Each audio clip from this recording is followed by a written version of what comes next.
자리에 보도하겠습니다. 오늘도 살아 역사하셔서 성도들의 삶을 지키시고 우리한 땅 가운데 하나님의 나라를 이루어 가시는 주님의 은총과 평화가 예배에 참여하신 저와 여러분의 삶 가운데 또 우리들의 영혼 가운데 늘 함께 하시기를 주님의 이름으로 간절히 축원합니다. 오늘 팔복의 말씀 두 번째 시간입니다. 저희 팔복 말씀 사실은 8번에 걸쳐서 할까 아니면 세 덩어리는 나가 3번에 할까 했는데 진도가 영 안 나갑니다. 오늘 진도를 확 빼려고 했었는데 또다시 서론에서 머물고 말았어요. 팔복, 예수님께서 말씀하신 가르침입니다. 어쩌면 이 땅에 찾아오신 예수께서 이 땅에 많은 사람들에게 나눠준 하나님 나라 복음의 모든 내용이 이 안에 담겨있다고 해도 과언이 아닙니다. 여러분, 복을 추구하고 갈망한다는 것, 우리가 복을 이렇게 좋아하고 복이 어디 있을까? 복을 어떻게 받을 수 있을까? 복을 어떻게 누릴 수 있을까? 이렇게 범민하게 바쁘게 살아간다는 것은 따지고 보면 그만큼 우리의 삶이 복이 없는 박복한 그런 삶이라는 것을, 또 황폐한 삶이라는 것을 반증한다고도 말할 수 있습니다. 복이 많은 사람은 복 찾아다니지 않아요.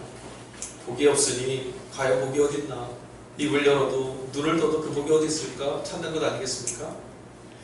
오늘 하루가 평안한 자에게는 안식처가 필요 없습니다. 안식할 곳이 없고 내 영혼 기댈 곳이 없는 자들이 안식할 곳이 어디 있는가 방황하는 것 아니겠어요? 우리 사람은 모두 다 직면하고 있는 운명을 갖고 있습니다. 어떤 운명입니까? 이렇게 박복하고 황폐한 삶의 자리는 늘 뭐와 연결되냐면 부족한 것, 결핍되어 있는 것, 바로 그것들 때문에 일어나는 겁니다. 어떤 사람에게는 기회가 적고요, 어떤 사람에게는 건강이 적고, 어떤 사람에게는 지혜가 없고, 어떤 사람에게는 돈이 없습니다. 그리고 우리 모두에게는 공통되게 생명의 결핍이라고 하는 부족함의 문제가 직면하고 있습니다. 가난한 자는 복이 있다라고 하시는 팔복의 첫 선언이 그래서 우리 귀에 자꾸만 들려오는 것 같습니다. 왜요? 우리가 모두 가난한 자들이라서 그렇습니다. 우리는 이 가난의 문제 앞에서 늘 절망합니다. 그리고 어떻게 하면 이 부족함을 채울 수 있을까? 어떻게 하면 이 황폐한 자리를 풍요로운 자리를 바꿀 수 있을까 고민하고 살아갑니다. 마태와 누가는 이 예수님이 상에서 말씀하실 이 복에 관해서 서로 막 기록을 말씀을 적고 있어요. 그런데 마태가 기록했던 이 팔복의 첫 선언과 누가가 기록했던 팔복의 첫 선언은 좀 다릅니다. 누가는 이렇게 외칩니다. 가난한 자는 복이 있나니. 아무런 수식어 없고요. 담백하게 얘기합니다. 그런데 마태는 그 앞에다 수식어 하나를 붙였어요. 심령이 가난한 자는 복이 있나니. 성서 주의에 있어서는 이 부분에 대해서 비판하는 시각도 좀 있습니다. 실제로 물질적인 가난 가운데 고통받는 이들에게 예수님이 찾아오셔서 위로의 말씀 주셨는데 비교적 잘 살 수 있었던, 살만했던 유대 공동체에 있던 마태 공동체는 가난의 문제를 직접 다루기 어려워서 심령이 가난한 자라고 하는 표현을 썼다, 이렇게 해석도 합니다. 그러나 여러분, 심령이 가난하다고 말했던 마태의 시선과 가난한 자는 복이 있다고 말했던 누가의 시선은 다르지 않습니다. 가난의 문제가 왜 중요한지 아세요? 예수님께서 이 땅에 오셔서 공생애가 찾아간 사람들, 가난한 자들이었어요. 배고픈 이들, 아픈 사람들. 가난의 문제는 결코 가벼이 넘길 수 없는 문제입니다. 왜 그런 거 아니? 우리의 마음이 아무리 바르고 곧고 진리를 향해서 결심을 갖고 살아도요, 막상 배고픔의 문제와 가난의 문제가 우리의 삶에 찾아오면 우리의 영혼도 흔들리게 됩니다. 지난주에 우리가 이런 말씀 나눴어요. 심령이 가난한 자, 이 심령이 가난하다는 말이 영적으로 가난한 자, 즉 하나님과의 관계가 가난해진 자라고 말했습니다. 물리적으로 가난하게 되면 우리 삶에 네 배를 채울 수 있다라고 말하는 것들의 음성이 우리의 귀가 자꾸 기울이게 됩니다.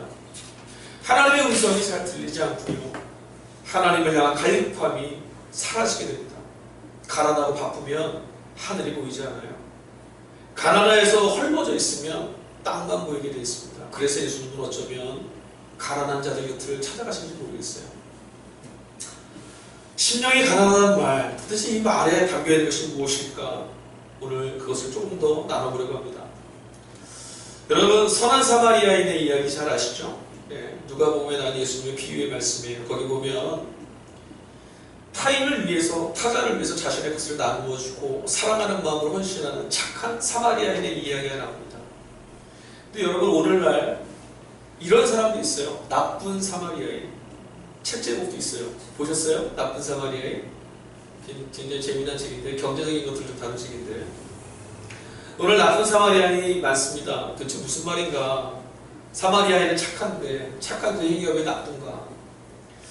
가난한 사람이 있어요. 그 가난한 사람들에게 찾아가서 오늘 이 밥 한 끼를 줄 터이니 이 밥 한 끼를 이루기 위해서 네가 열심히 하면 이 밥 굶지 않고 먹을 수 있도록 해주겠다. 그 밥을 계속 줘요. 좋은 일이죠. 배고픈 자를 먹이는 일, 귀한 일이죠. 그런데 문제가 하나 생겼어요.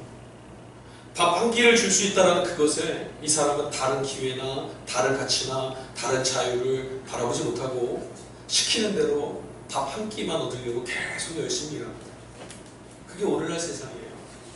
선행을 베푸는 것 같지만, 복지를 하는 것 같지만, 약한 자를 돌보는 것 같지만, 그들이 원하는 목적 때문에 가난하고 굶주리는 자들에게 하나님이 주신 소망과 삶의 의미를 발견할 기회를 뺏어갑니다.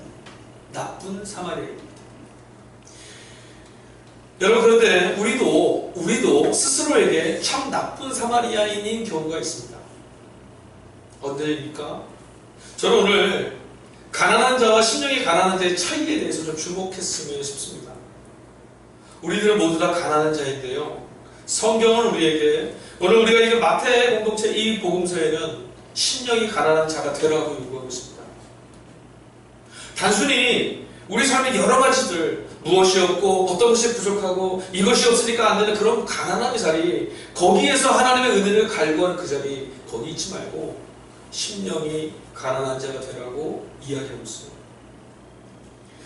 여러분, 부유하면 보이지 않는 것들이 있습니다.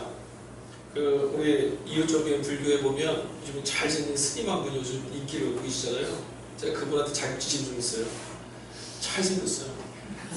두상이 너무 예뻐. 그렇게 얼굴이 동그랗게 생긴, 균형이 너무 잘 잡혔고요. 예쁘게 생겼더라고요. 거기다가 공부도 많이 하셨어요. 보시니까 그분이 여행을 갔더니 다른 나라에 갔는데 공항에 땀 내리니까 자기가 쓴 책의 베스트셀러는 영어로 다 갚아드리는 거예요. 대단한 분이죠. 그분이 이런 책을 썼더라고요. 멈추면 보이는 것입니다. 멈추면 비로소 보이는 것입니다. 좋은 말이죠. 바쁘게 사는 현대인들에게 목적을 잃어버려 너무 바쁘게 살면 봐야 될 거 못 본다, 이런 말이에요. 근데 이 말씀을 우리는 하나 더 좀 곱씹어 봐야 돼요. 그 스님은요, 멈추지 않고 살았어요. 박사학위가 2개고요. 대단해요. 열심히 달려갔어요. 그러고 나니 멈춰봐라 얘기하는 거죠. 근데 우리는 멈출 만큼 달려본 적이 없어요. 베니 스님이 멈추면 보이는 것이 있다고 말합니다. 저는 다른 말씀으로 복음서 가지고 얘기하려고 해요. 부유하지 않으면, 가난하면 보이는 것이 있습니다. 정말 부유해지면요, 여러분, 놓치는 것들이 참 많아요. 뭐가 보이는 줄 아세요? 내 배가 부르면 사람이 보인다. 말이잖아요. 우리 배가 부르면 배고파하는 사람들이 안 보이고요. 사람 사는 모습이 안 보여요. 배를 채우는 것들만 보여요. 가난해지면 내 배를 채우는 것에 마음을 쏟는 것이 아니라 함께 배불러야 될 사람들이 보이기 시작해요. 가난할 때요, 건강도 보이고요, 행복도 보이고요, 사랑의 가치도 보여요. 여러분 잘 알잖아요. 좋은 일하고 선한 일 하시는 분들 많이 있습니다. 양으로 치자면, 총량으로 치자면 부자들 남은 양이 훨씬 많겠죠. 그러나 사람의 수로 본다면 가난한 이들의 성격이 훨씬 많습니다. 내 것이 작지만 내가 아픈 걸 아니, 내가 배고픈 걸 아니, 같이 배고파할 사람의 아픔이 느껴지거든요. 가난하다고 해서 물론 다 보여지는 것들을 놓치지 않고 잘 찾는 건 아니죠. 가난 때문에 더 각박하게 사는 이들도 있어요. 오늘 세상이 우리에게 나쁜 사마리아인이 되어서 더 각박하게 살아나고 자꾸 이야기하는 건 아닌지 모르겠어요. 한 그릇의 밥에 마음을 다 쏟아놓고 살으라고, 오히려 너 이렇게 살면 먹을 수 있고 살 수 있겠냐라고 우리 자꾸 몰아세우는 것 같아요. 심령이 가난하다. 단순히 물리적인 가난만을 이야기하지 않고 마태는 다른 이야기를 하려고 합니다.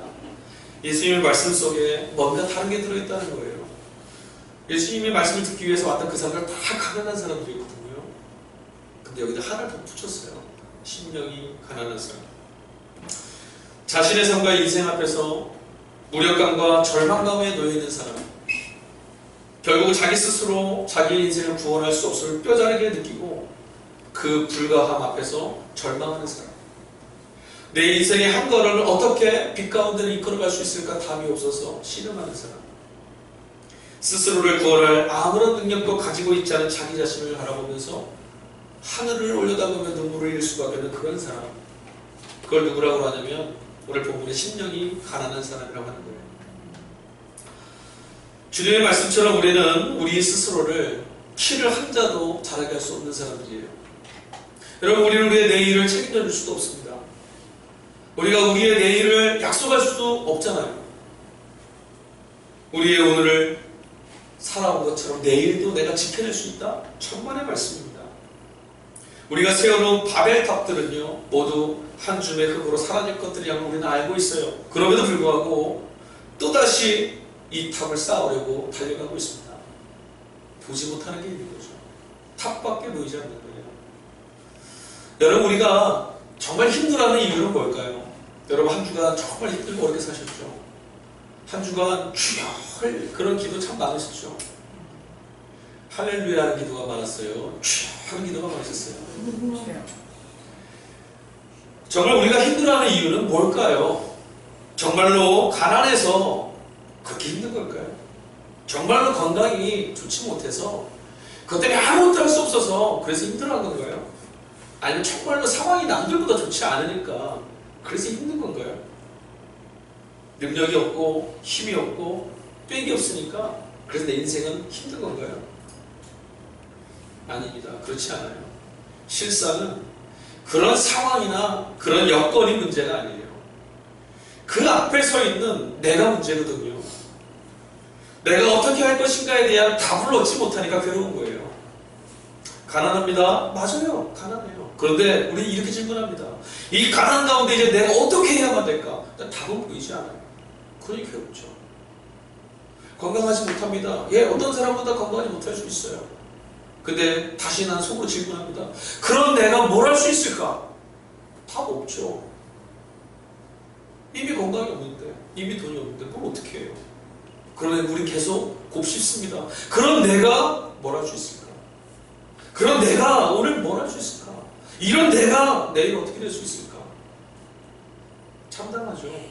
답 없습니다. 결국은 내가 어떻게 할 것인가 라고 하는 질문에 우리는 사로잡혀 있어요. 내가 어떻게 할 것인가? 아무것도 가지고 있지 않다고 그래서 그게 문제라고 말하면서도 여전히 내 안에 있는 것들을 팍팍 긁어내어서 무엇인가 잃어버리고 몸을 치다 보니 자꾸자꾸 탈진하고 자꾸자꾸 괴롭고 세상이 원망스럽고 나를 낳는 부모가 원망스럽고 곁에 있는 사람도 미워져요. 그런 측면에서 우리는 여전히 그냥 가난한 사람들이에요. 그냥 뭐가 없고 뭘 갖지 못한 사람일 뿐인 거죠. 그런데 마태가 얘기한 심령이 가난한 사람이 되어야 한다고 말합니다. 심령이 가난하다. 가치관이 바뀌고 눈이 바뀌고 패러다임이 바뀌어야 돼요.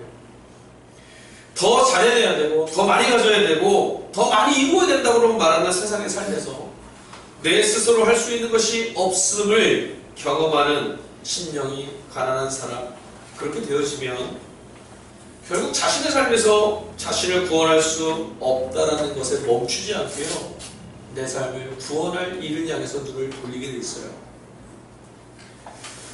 심령이 가난한 사람의 눈에 뭐가 보이는 줄 아십니까? 내 부족한 가난, 건강, 재물, 여러 가지 환경, 이 가난이 보이지 않고요, 이 가난 가운데 나를 구원하시는 하나님의 손이 보이기 시작하거든요. 가난하면 보여야 될 것들이 보이는 사람, 그게 심령이 가난한 사람이에요. 내가 할 수 있는 것이 많은 사람, 내가 할 수 있는 능력이 있는 사람, 내가 기댈 수 있는 사람이나 가능성이 있는 사람들의 눈에는 하나님 보이지 않습니다. 안 보여요. 어깨에 힘주고 다니는 사람 치고 하나님 만나는 사람 없어요. 어깨가 무너져 내리는 사람만이 하늘을 올려다볼 수 있는 거예요. 심령이 가난해질수록 우리는 뭘 경험하는 줄 아세요? 아, 돈이 내 구원이 될 수 없구나. 그거 경험하는 거예요. 여전히 돈이 있어야만 내가 구원받을 수 있다고 생각한다면 나는 그냥 가난한 사람이에요. 내 구원이 상황의 변화에 있지 않음을 깨닫게 되는 것. 그게 심령이 가난한 사람, 하나님과의 영적인 관계에 있어서 가난한 사람의 눈이에요. 아이러니한 게 뭔지 아세요? 하나님을 바라볼 수 있는 눈을 가진 심령이 가난한 사람들에게 주님은 이렇게 말씀하십니다. 너는 참 복되다. 천국이 너의 것이다. 할렐루야. 천국이 그의 것이다. 천국이 뭡니까? 사람이 가질 수 없는 거예요. 사람이 쌓아 올릴 수 없는 것이 천국 아닙니까? 그 어마어마한 인생의 그 복을 바로 네 것이라고 하나님 말씀하세요. 하나님이 그들의 힘이고 하나님이 그들의 자원이고 하나님이 그들의 가능성이 되어주신다는 말이에요. 천국이 너희 것이라는 말은 이 땅에 가난한 너희이지만 그 가난 가운데 사로잡혀 있지 않고 하늘의 불을, 하늘의 영광을, 하늘의 능력을 경험하고 살게 해주겠다. 그래 너는 복되다. 주님 이렇게 말씀하시는 거거든요. 오늘 본문 말씀은요, 그런 면에서 복이 뭐냐, 복 받는 방법이 뭐냐 이 얘기가 아니라 하나님은 누구이시냐, 우리들 앞에 서 계신 그 하나님이 누구이시냐를 바라보게 하는 말씀인 줄로 믿으시기 바랍니다. 이 팔복의 말씀을 들어서 내 재산을 얼마나 늘릴까? 안 보여요. 그러고는 팔복의 말씀을 읽으실 때마다 아, 하나님은 이런 분이시구나, 내게 하나님이 함께 계시는구나, 그래 난 참 복된 사람이구나, 이런 고백을 회복하실 수 있기를 간절히 축복합니다. 내 자신이 가난함으로 늘 풍성한 하나님을 바라볼 수밖에 없는 사람, 심령이 가난한 사람, 천국을 소유한 사람이에요. 심령이 가난한 사람은 자신의 삶과 영혼의 가난 앞에 무너지지 않습니다.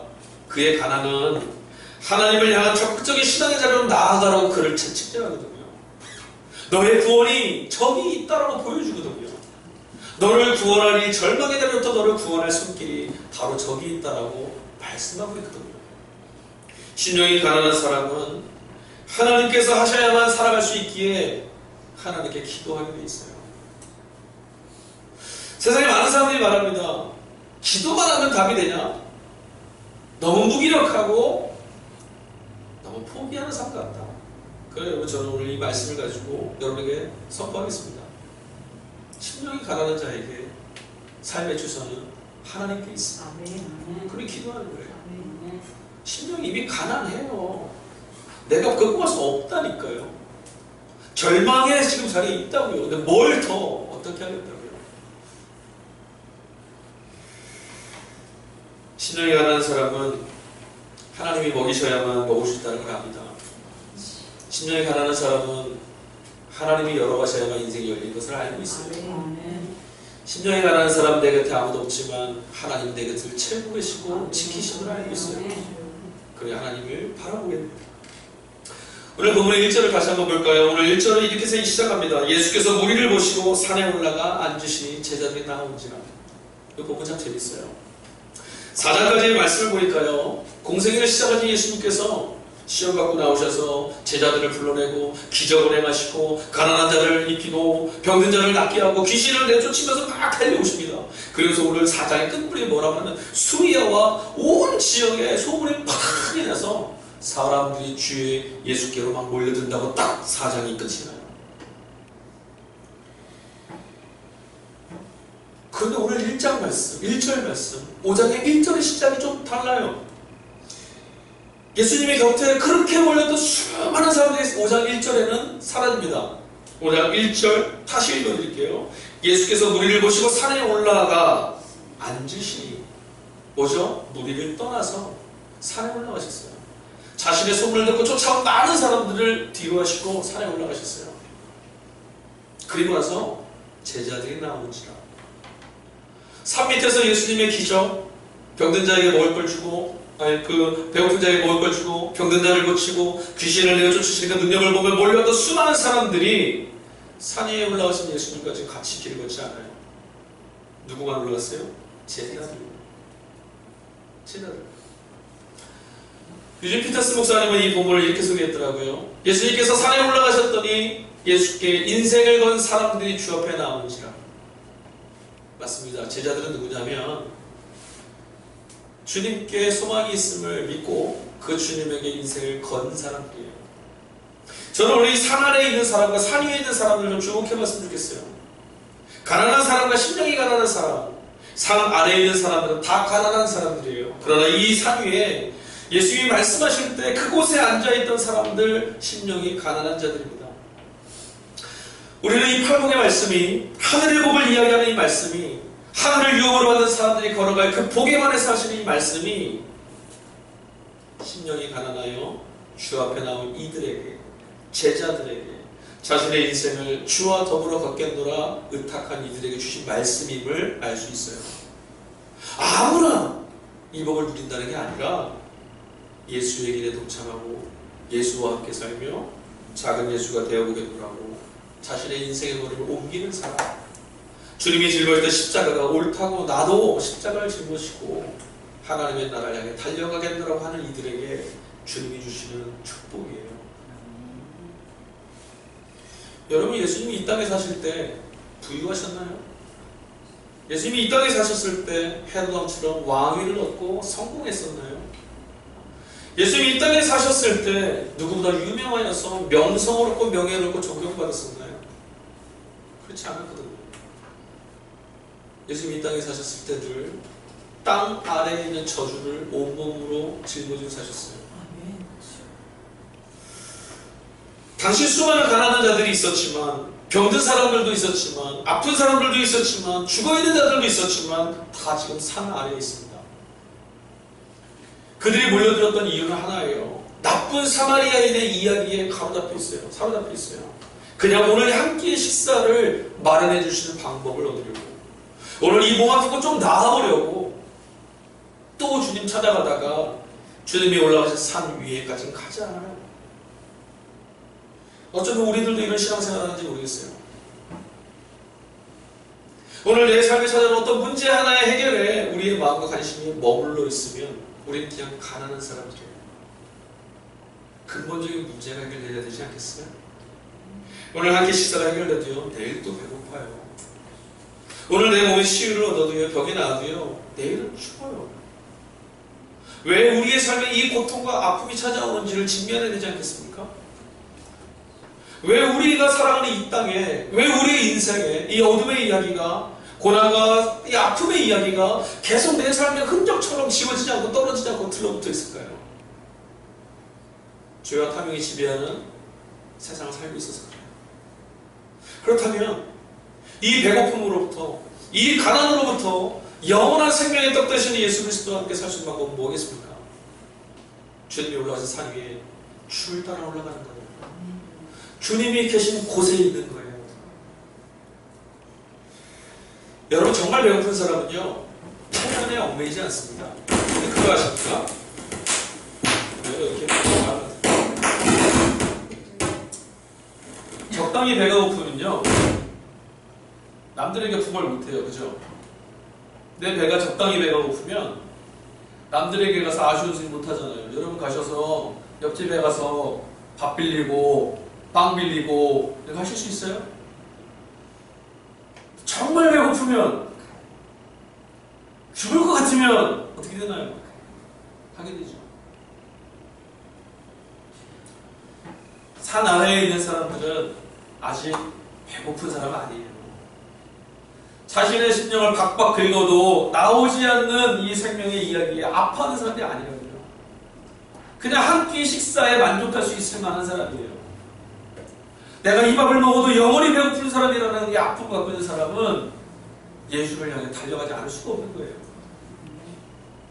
우리의 신앙이 오늘 하나님을 향한 갈망과 산 위에 오르신 예수를 따라 걷지 못하고 있다면 우리는 지금 가난한 사람이에요.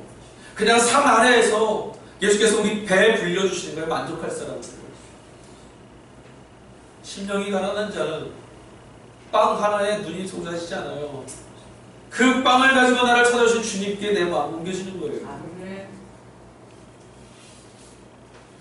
문제와 상황과 여건에 마음을 빼앗기는 사람들이 어떤 줄 아십니까? 봐야 될 게 보이지 않아요. 누가 안 보여요? 주님이 안 보여요. 그러니 그곳에 머물러 있는 거예요. 가난한 사람들은 산 아래에 머물러 지금 있습니다. 여전히 문제와 씨름하고 있고요. 여전히 불평하고 여전히 원망하고 여전히 자기 아픔을 고통을 곱씹으며 그 자리에 있어요. 어디로 가야 돼요? 3위를 가야 돼요. 3위에 오르신 예수 그리스도 안에 이 가난의 문제로 우리를 구원할 자유가 담겨 있는데 여전히 내 문제만 곱씹고 산 안에 있어요. 여러분, 우리는 어떻습니까?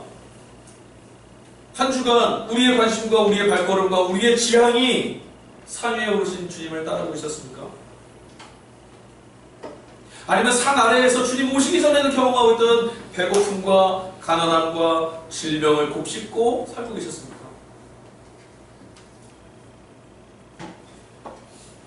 심령이 가난한 사람들, 내 안에 구원이 없음을 알기에 궁극적인 구원 되시는 주님을 바라볼 수밖에 없는 사람들, 그것밖에는 할 게 없는 사람, 늘상 하나님의 구원에 눈을 맞추지 않고는 소망이 없는 사람들, 이들에게 주님은 말씀하십니다. 너희에게 복이 있나니 너희는 복된 사람들이니 천국이 너희의 것이기 때문이다. 천국은 하나님의 구원, 하나님의 영광, 하나님의 역사가 실제하는 것을 말합니다. 천국은 언젠가 갈 장소가 아니라 하나님이 지금 내 삶에 그곳에 역사하시는 자리, 이걸 천국이라는 거죠. 근데 지금 주님 말씀하셨잖아요. 심령이 가난한 자들은 복된 사람들이다. 천국이 너희의 것이다. 그 말은 뭐예요? 하나님의 영광과 역사가 지금 너와 함께하고 있다. 하나님이 해결하신다는 말씀이에요. 내 가난의 자리에 주님이 함께 하시면 가난의 자리를 부유하게 하실 수 있습니다. 내 아픔의 자리에 주님이 함께 계신다면 회복과 강건함의 역사가 세워지죠. 그게 아니어도 괜찮아요. 그런데 그분이 목적이고 그분이 우리의 구원이고 그분이 우리의 안식이고 평화이기 때문에 천국은 무엇으로 소유할 수 있습니까? 다시 말해서 우리의 삶의 궁극적인 구원이 어떻게 경험될 수 있냐는 말씀입니다. 우리의 가난, 우리의 심령의 가난이 고백되어지는 그 자리, 하나님만이 하실 수 있다라고 말하는 그 자리, 주님이 아니면 안 된다라고 고백할 수밖에 없는 그 자리, 바로 그런 삶의 영역 안에 하나님 지금 일하신다는 거예요. 천국이 너희 거라는 거예요. 바로 그 자리예요. 근데 우리는 말하죠. 산 아래에서 여전히 이것 때문에 힘들고요, 배가 고파서 힘들고요, 이것이 아프고요. 여러분, 하나님의 역사가 보이지 않는 절망과 아픔의 시간, 하나님의 구제의 시간, 그것이 바로 믿음의 패러다임 안에서는 바로 그 순간이, 바로 그 자리가, 바로 그 아픔의 깊이가 하나님의 임재, 하나님의 역사의 시작점이라는 것을 성경은 말하고 있습니다. 천국이 그럴 겁니다. 심령이 가난해질 때 우리는 바로 그 시간을 바라볼 수 있게 됩니다. 하나님의 시간. 그것을 보지 못하면 살 수 없게 해야지. 용기를 내어서 그것의 운명을 거는 것, 그게 산 위로 올라가신 주님을 따라 올라가는 사람들의 삶이에요. 산 위에 올라가면 먹을 게 뭐가 있어요?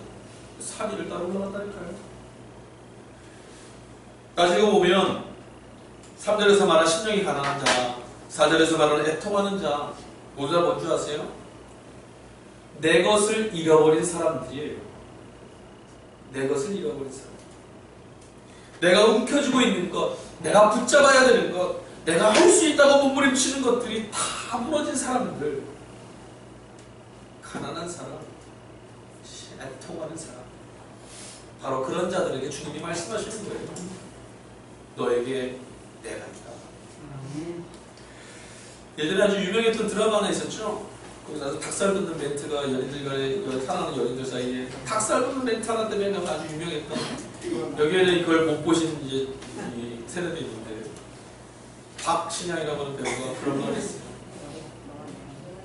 이 안에 너 있다. 주여. 근데 주님이 지금 이 말씀을 하세요. 심령이 가난한 너요, 절망하고 애통하여서 기댈 것이 없고 바랄 것이 없는 너요, 이 안에 나 있다. 여러분, 애통하는 것은 귀한 것을 잃어버린 자리입니다. 내게 가장 소중하다고 생각한 것들이 다 잃어버린 자리에 우리 애통하고 눈물을 흘리고 고통스러워합니다. 상실감이 막 아려옵니다. 외롭습니다. 하지만 이런 가난의 자리, 이런 애통의 자리에 있을 때 우리는 하나님의 따스한 위로를 경험하게 됩니다. 팔복에 가르쳐주는 주님이 어떤 분입니까? 오늘 예수님 말씀하신 이 팔복 속에 등장하는 하나님은 어떤 분입니까? 사람이 그를 찾을 수 있고 사람이 그를 붙잡을 수 있어서 주시는 말씀이 아니에요. 이렇게 비참하고 이렇게 소망 없고 이렇게 버림받아 있고 이렇게 절망하는 이들에게 하나님 말씀하십니다. 내가 너의 기쁨의 이유가 되고 내가 너의 자리를 복되게 하고 천국을 너에게 허락하여서 너의 자리 가운데 임하는 영광을 보여주겠다. 내 가능성을 잃어버리고 내 소유를 놓고 내 스스로의 구원을 상실한 이들의 삶의 자리에 우리가 서게 되면 구원의 이름이 되시는 주님을 보게 됩니다. 가난을 기회로 돈과 재물을 무기 삼아서 우리의 자유와 우리의 신앙을 빼앗아가려는 세상을 거슬러서 주님은 천국을 우리에게 주시는 분이에요. 소중한 것을 잃고 아파하는 이들 앞에 냉담하고 조롱하고 비난하고 조소하는 세상과 달리 주님은 그에게 찾아가서 넓은 가슴으로 안아주시는 분이십니다. 실수하고 잘못하여서 지나간 것을 어떻게 다시 회복시킬 수 있을까 절망하는 이들이 찾아오셔서 괜찮다고 내가 너의 구원이라고 북돋아주시는 분이 바로 하나님이신 거예요. 우리에게는 두 가지 일이 있습니다. 산 아래에 머무는 순간 우리는 그저 가난한 사람일 뿐입니다. 여전히 문제는 있고요. 여전히 아픔이 있습니다. 산 아래에 머물면 우리는 그 아픔과 짓눌러야 되고 산 아래에 있으면 우리 여전히 그 문제에 짓눌려 살아가게 됩니다. 그거 TV에 보니까 그런 분들이 있더라고요. 이게 가끔마다 보면 이게 아픈 분들이 좀 저기 힘든 분들 도와드리는 프로그램이 있는데 어떤 분이 집에다가 뭔가 계속 갖다 쌓아놓는 거예요. 방 안에다 쌓아놓고 나중에 복도에다 쌓아놓고 빌라 전체에다 쌓아놓고 앞마당에 쌓아놓고 쫙 쌓아놔요. 그래서 돌아가 보니 그분이 힘들고 못해서 어려운 일도 있었고 막 있는데 자신의 비어있는 걸 채우려고 뭔가를 자꾸 갖다 채워넣는 거예요. 근데 사람들이 보면 뭐예요? 걔가 다 쓰레기예요. 버려야 돼요. 근데 계속 그걸 내 안에서 채워요. 그리고 그 안에서 결국 자기는 발디딜 틈도 없이 막 고난하고 살아요. 씨름하고 살아요. 가난한 자예요. 우리에게 찾아온 문제요. 산 아래에서 경험할 수 없게 된 그 문제요. 버리세요. 주님 말씀하시는 거예요. 씨름해서 답 없다니까요. 쓰레기 아래다 채워놓는다고 답 안 나와요. 우리가 해야 될 건 뭐냐면 산 위를 올라가서 주님을 따라가는 거예요. 아멘. 두 가지 길이 있어요. 산 아래에 머무실 거예요. 아니면 산 위로 오르신 예수를 바라보며 그분을 따라 올라가실 겁니다. 산 아래서도 안 됐으니 산 위에 올라가도 어쩔 수 없어 이러고 산 아래에 머무실 것입니까? 아니면 내 삶에 희망의 빛을 가져다 주시고 하나님 나라의 영광의 빛을 비추신 주님을 따라 내 인생을 그에게 걸고 저 산 위로 올라가는 거라고 시선을 옮겨보시겠습니까? 용기를 내어서 믿음을 가지고 그 산에 오르는 순간 가난해서 죽을 것 같고 병들어서 죽을 것 같고 힘들어서 죽을 것 같고 애통하고 고통스럽기만 한 내 인생 같은 그 삶의 한복판에서 우리는 그리스도 예수의 평강과 만나게 될 겁니다. 그리고 하나님의 음성이 들릴 거예요. 천국이 너의 것이다.